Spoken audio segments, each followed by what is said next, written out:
Setiap pagi, sebuah sekolah bergerak bukan karena satu orang, tetapi karena banyak tangan yang bekerja bersama.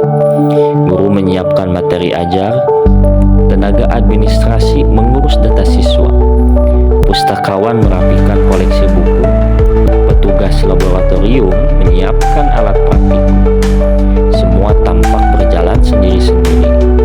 Padahal sesungguhnya mereka sedang menenun satu hal yang sama, yaitu pengalaman belajar peserta didik.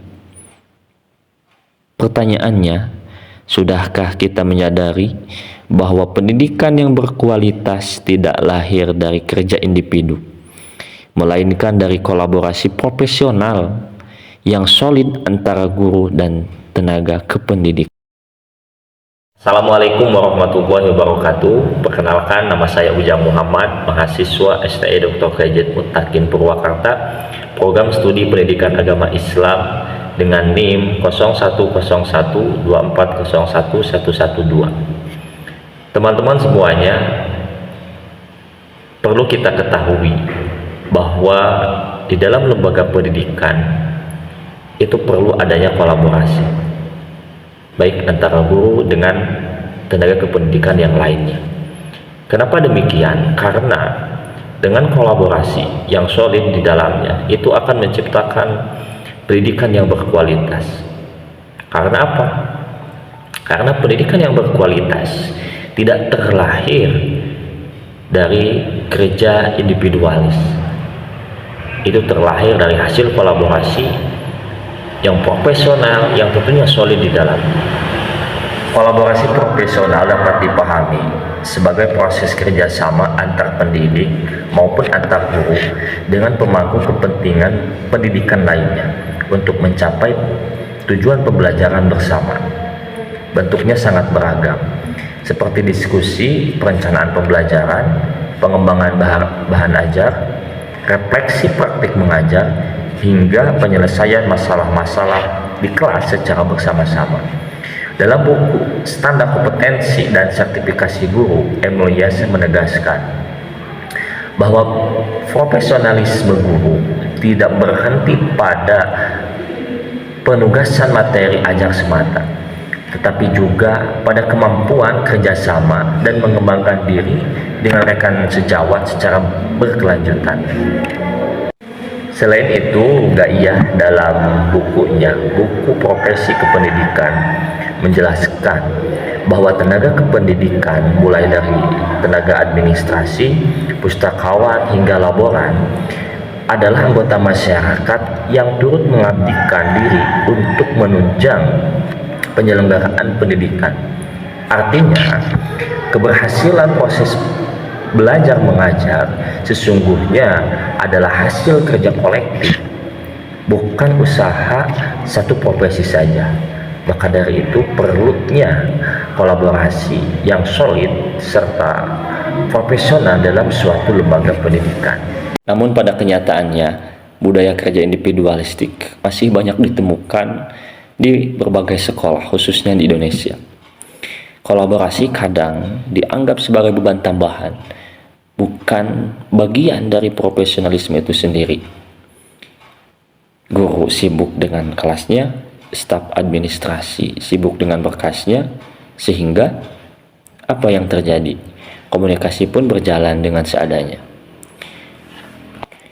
Ini merupakan suatu tantangan dalam mengimplementasikan kolaborasi di lembaga pendidikan. Padahal, mengatasi tantangan ini memerlukan dukungan nyata dari institusi, kepemimpinan sekolah yang terbuka, kebijakan yang mendukung kerja tim, serta forum-forum kolaboratif yang benar-benar hidup, bukan sekedar rapat di atas kertas.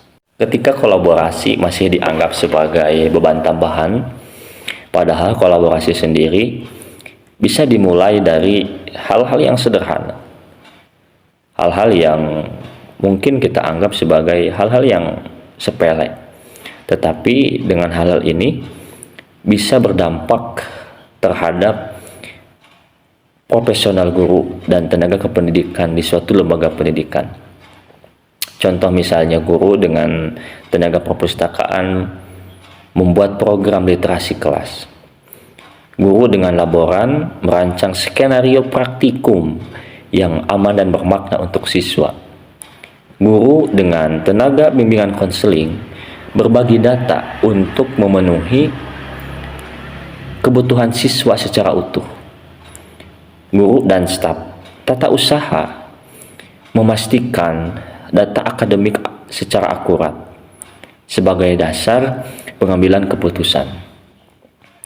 Di Indonesia sendiri, semangat ini sejalan dengan penguatan peran kelompok kerja guru atau musyawarah guru mata pelajaran, serta program-program pengembangan profesi yang berkelanjutan yang didorong oleh Direktorat Jenderal Guru dan Tenaga Kependidikan, dan juga Kementerian Pendidikan dengan kebijakan-kebijakannya.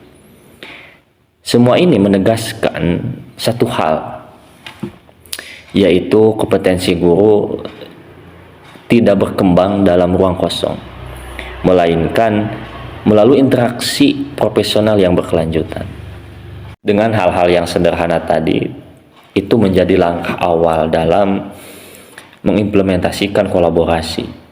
Walaupun begitu sangat susah, tetapi selayaknya kita harus mencoba.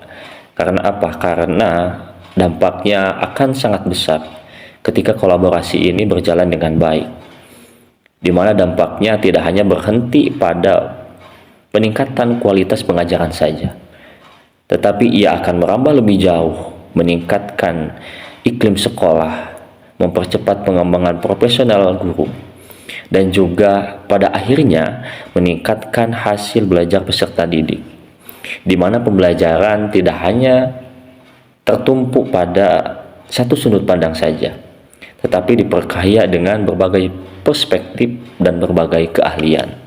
Ketika kolaborasi yang solid terwujud di suatu lembaga pendidikan, maka terwujud pula sekolah yang hebat, lembaga pendidikan yang berkualitas, di mana sekolah hebat tidak dibangun oleh guru hebat yang bekerja sendirian, melainkan oleh sebuah komunitas profesional yang saling mendengar, saling melengkapi, saling bertanggung jawab atas satu tujuan yang sama, yaitu keberhasilan peserta didik.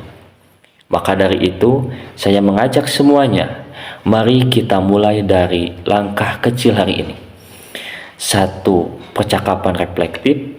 1. Forum diskusi. 1. Kolaborasi lintas peran. Karena pendidikan yang bermutu selalu lahir dari kerjasama. Sekian video yang dapat saya sampaikan. Adapun masih ada kesalahan-kesalahan, mohon dimaafkan. Itu murni dari kekurangan saya. Wassalamualaikum warahmatullahi wabarakatuh.